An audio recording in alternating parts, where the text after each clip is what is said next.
Road to Rio. I'm Tonique Williams. Today we're talking with Coach George Cleare, who will serve as the Olympic head coach in Rio, Brazil. Coach Cleare, welcome to the show. Thank you for having me. So you've coached at various levels. You've been on various national teams before. Up until this point, your biggest accomplishment in terms of coaching has been coaching at the World Championship level. How has all this helped to prepare you as a coach for the Olympics? Well, for me, it's different when you're the head coach. Normally, when you're just an assistant coach, you spend a lot of time just focusing on the competition itself. But being a head coach, it's a lot more administrational. It's now not just the competition itself, but putting together, coordinating with your team manager, your chef de mission, in order to get the athletes as comfortable as possible, get them to be where they need to be, making sure that the coaches are coordinating and doing everything necessary to make sure that everything flows smoothly, to give each and every athlete the best possible opportunity to be able to run their best, throw their best, or jump their best. I see you as a very modern day coach, a very progressive coach. Tell me what it is that you hope to bring to Team Bahamas. Would you hope to bring to our Olympic team, to our coaching staff? Well, having worked in the U.S. for half a decade at the University of Georgia, it allowed me to see everything from a different perspective, understanding budgeting, understanding the different things that you can and cannot do. It also gave me a better appreciation on how you even treat your fellow coaches and your athletes. So I think that that's one of the main things that I want to bring, and I'm hoping that we can document what we do and we can continue to build on it, so that as we progress from meet to meet, year to year, we're only going to get better as a country. Right, so we failed to qualify both of our sprint teams, the women's 4x1 and the men's 4x1. As a coach, what can we do to correct the situation going into World Championships next year?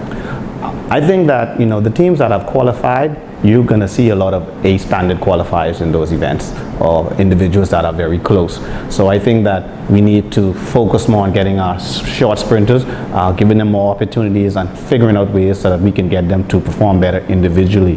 The next thing would be is to make sure that we have as much of our individuals or our best talent available.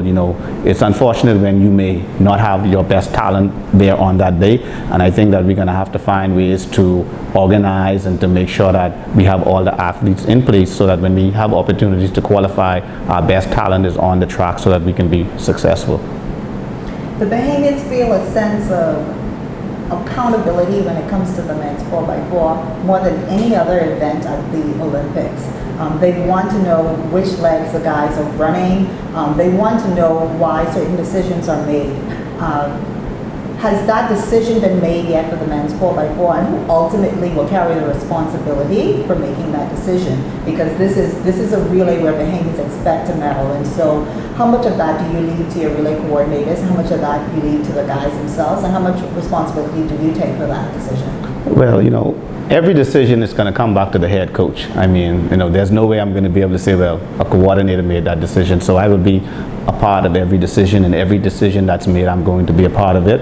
And if it's great, I'm going to look like the best head coach in the world. And if it's not that great, then, I have to take responsibility because it's my team. In terms of the lineup, no idea at this time. A lot of it is going to have to do with how our athletes run, especially during the rounds. We're going to see who's running well. We have some of our quarter milers that will be in the 200, and so it's going to be basically how they are and what condition and shape they are at the games. But we have, almost just short of a month to go, so there's a lot of time, and shape things can happen. So we're hoping at this point we just get everybody healthy, everybody's excited and running fast. And in terms of the 4x4, I just think that we become a relay nation. The Golden Girls hit it in 2000, and then boom, it's like you can win a gold medal individually, and okay, what did the relay do? So, and I think that we have to start to move away from that. We have to start to acknowledge the individual medalists a little more, and hopefully that athletes will now aspire not to just be on the relay, to be individually on the podium. And I think that that's what's made the Golden Girl. It made the Golden Girls so special, because at any one moment, any of those girls could have been in the finals or on the podium. And I think that once we start to move towards individual more, the relays will only get better. How many medals can we expect this Olympics? Oh, I don't want to jinx myself by, with that. But realistically, I think that looking at the teams that we have out there, we can 5-4. I mean, if everything goes our way, we can be there, but we're going to have a perfect storm. But the one thing I can say about Bahamian athletes, they tend to rise when it comes and it matters the most. So I'm very optimistic. And so my job right now is to make sure that everything is in place so that the athletes can perform at their best. Coach Cleare, you have a horse in the race in the person of Stephen Gardner. Yeah. How do you separate your personal coaching from the overall team coaching once you're there in Rio? Well, for me, it's very easy. There's nothing bigger than the Bahamas. I'm not bigger than the Bahamas. No athlete is bigger than the Bahamas. So, and that's another thing that I'm bringing, in terms of working at the professional level, it's about business. And so every decision that I make, it's going to be determined by what's best for Team Bahamas. And I think that if you keep that into perspective and understand that there's nothing bigger than representing the country, I think that we'll have a pretty good meet.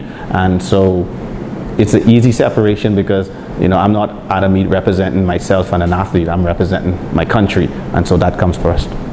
So just to talk about Stephen Gardner a little bit, earlier this year he struggled in his first 2 races. Then in Atlanta he pulled out a 44.64. Can you tell us about a little bit what was going on? What were the challenges he was experiencing those first couple of races this year?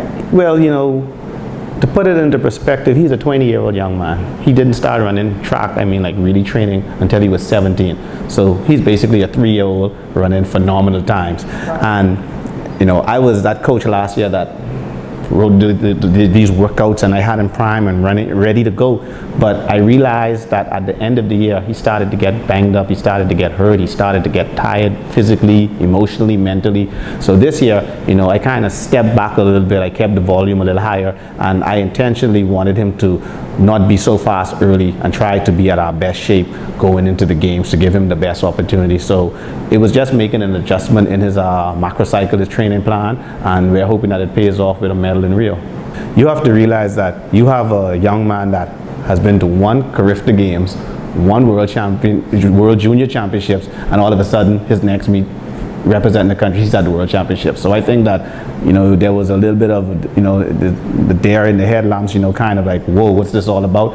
But like I said, it's back to the coach. I think that I could have managed him a lot better last year, understanding that he's very young and hasn't had a lot of training over the years, and so we're looking to make that adjustment this year. I think that he's still gonna need a lot of support at the games. I'm hoping that people will just encourage him and don't put the burden of the country on him, because he's gonna run. But I expect a much different result, and I am looking forward to being in that final, because once we get there, then we're gonna go medal hunting for sure. Well, Coach Cleare, we want to thank you for speaking with us. We know that you're carrying the whole weight of the countries on your shoulder because you are the captain at the helm of this ship. And so we want to certainly wish you and all the other coaches best of luck in Rio. Well, thank you very much. And I just want to thank the B3As and the executives for allowing me and affording me this opportunity. And I also want to thank the BOC for supporting me in this venture. And I'm looking forward to doing my utmost best in bringing as many medals home for the country. All right. Thank you, Coach Cleare. All right. Take care.